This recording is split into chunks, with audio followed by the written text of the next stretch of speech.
Hey guys, welcome back to my channel. So I know I've been MIA, but girls, we've been working on some things, okay? I have a lot of things coming down the pipeline for you guys, and I cannot wait until it is officially released. So I do want to thank you guys for the continuous support, but we are back with another banger, and today we are making peach cobbler cinnamon rolls. Yes, you heard me correctly. Peach cobbler cinnamon rolls from scratch, not the can. So I see the TikTok viral video with the cinnamon rolls out the can. Nothing wrong with that, but today I am teaching you guys how to make this completely from scratch. Okay, so don't worry, I got y'all all measurements.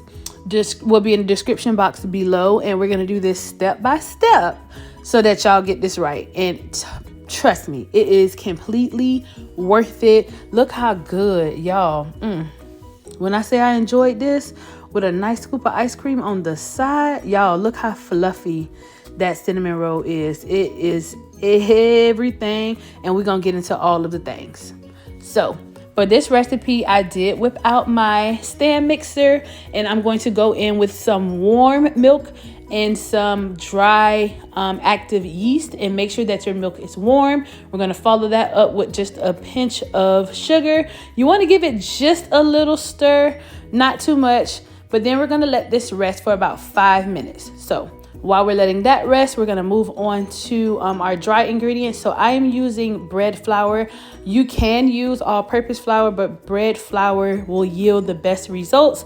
It just makes for a fluffier, chewier cinnamon roll. So if you can, get bread flour. So we have 4.5 cups of bread flour, and to that we're going to add in some sugar, and we're going to add in some salt. And then we're going to go ahead and give that a good whisk. And don't worry, as I always do, I always leave all ingredients and measurements down in the description box below.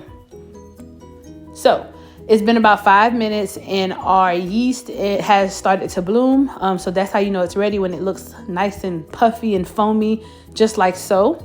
And to that, we are going to add in our scrambled eggs. We're going to add in some vanilla extract. And then we're just going to add all of our dry ingredients onto the bowl, all at one time. Also have some very soft butter, unsalted.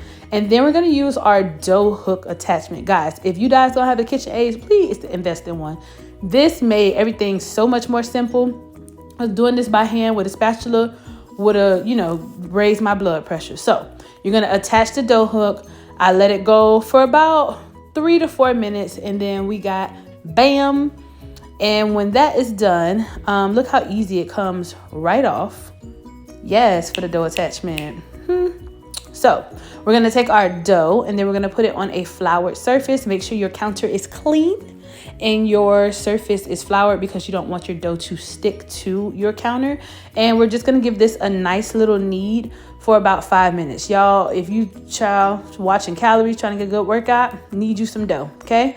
Arms was on 1,000, but it's gonna be so worth it. So go ahead for about 5 minutes and knead your dough, and please make sure that you have enough flour so that your dough is not sticking to your counter. So enjoy the knead.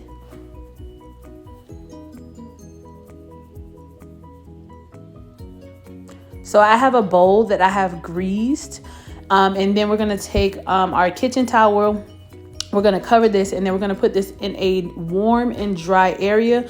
I put it in my microwave for an hour, and while that is rising, we're gonna get started on our filling.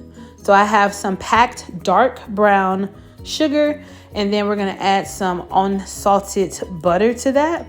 And we're also going to go in with some cinnamon, because it's cinnamon rolls.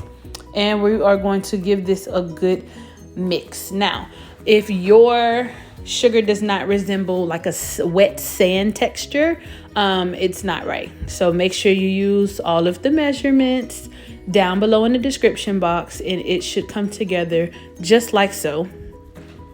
Nice and smooth.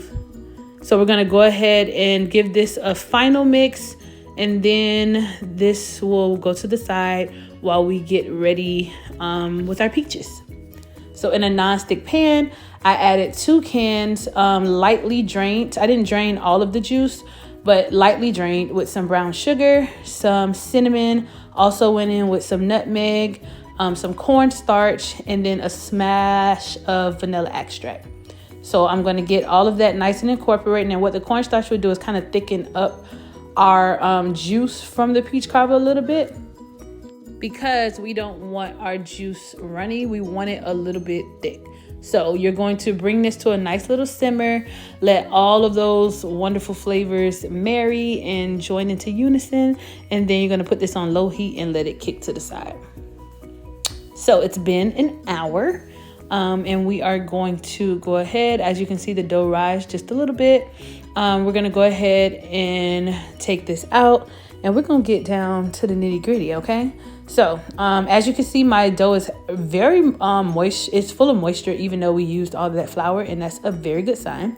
So on a floured surface, you want to flour the top 2, and I'm going to use a I have a fondant roller. If you have a regular like kitchen roller, a wine bottle, whichever you prefer, okay? We just gotta go ahead and roll out this dough. So the trick to this is that you do not want to roll your dough too thin, okay? You don't want it too thick and you don't want it too thin. So it needs to be big enough that you can get the job done, but it don't need to be thin like somebody's screen porch, okay? So just enough, and this size here is the perfect size. So with that, we are going to add in our brown sugar and butter mixture. And I find it best if you kind of put little dollops around instead of just in one spot. It makes it easier to spread, okay? So at first, I started using my spatula to spread this. That wasn't working. I felt like I was working too hard, so I switched over to my offset spatula. And yeah, look how easy it's just spreading out with no problem, okay? So if you don't have an offset spatula, y'all, it's at Walmart for literally $1. Go and invest in that.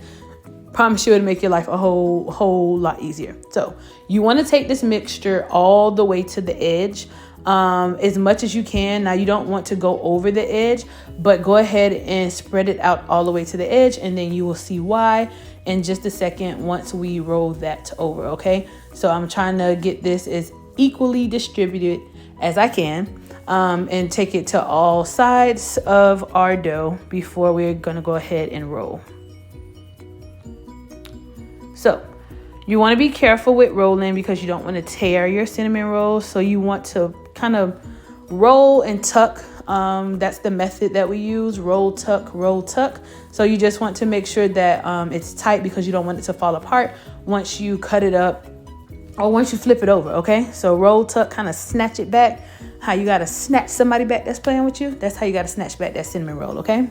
So I just used a super sharp knife and cut nice size cinnamon rolls. Now, there's no method to this madness. They can be whatever size you need them to be. It's your cinnamon rolls. You do what you want to do with your cinnamon rolls, okay? So this is the step that got interesting, y'all. See what happened when you take that brown sugar to the edge? Cinnamon rolls. So I recommend cooking the cinnamon rolls in your cast iron skillet or a safe baking dish just like this, without adding the peaches, and save the peaches to add to the top. And I will show you why later. I fixed it, but I should have left it just like this. So you bake it in the oven just like this. Well, wait, pause.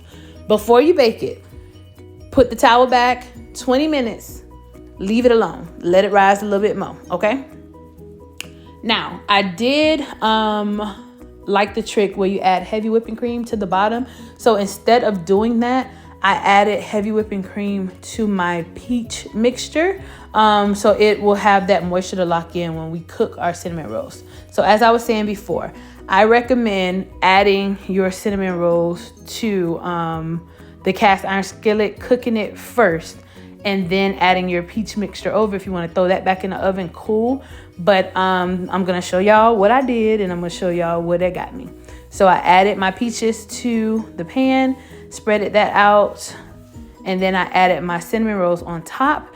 So as you can see, the cinnamon rolls are sitting on top of the peaches when they needed to be on like that kind of direct heat on the bottom. But y'all, we always fix our baking problems, honey, Okay, we're gonna make this work because they came out fire. So I added all of my cinnamon rolls on top of my peaches, squeezed all of them in, make sure that, you know, I left enough room because they are going to expand once you cook them. And then I put them in the oven on 350 for 20 to 25 minutes. So now we got bam, right? They look good, okay? Cinnamon rolls look good. But once I picked them up, I noticed something was off. So these look amazing, if I do say so myself.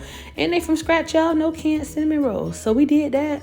Look at the peaches. Look at the brown sugar. I want some of your brown sugar. Okay? But this was the issue that we ran into. So moment of truth. The top is perfect. As you can see, it's nice and soft and flaky, and it's tender, and it tastes bomb. The issue is that the bottom, because of all of the moisture, as you can see here, the bottom is too doughy still. So the top is perfect, bottom is still doughy. So excuse my smacking. I took them out of the cast iron skillet, and I put them in just an aluminum baking pan. I have the oven on 375, so I'm gonna try and dry out some of that moisture from the peaches juice, and then hopefully that'll get us where we need to be. And just like that, we bounce back, right? So that trick worked, and that is exactly why I told you guys in the beginning of the video, do not put your peaches on the bottom of your cast iron skillet. So put your cinnamon rolls down first, let that bake, and then add your peaches at a later date. So eventually this did work out, and y'all, it's bomb. This tastes so good, and it's such a nice comforting twist on a Cinnabon, and I really enjoyed this. And you can enjoy this with a nice real big scoop of vanilla ice cream while it's warm on top. And baby, look at the drippage, y'all. If y'all make these cinnamon rolls, please drop down in the comment section below and let me know how this turned out for you. I cannot wait to hear how this recipe turned out for you guys. So thank you for all your support. I will see you guys in the next video, and don't forget to like, comment, and subscribe, and I will be back with the vibes.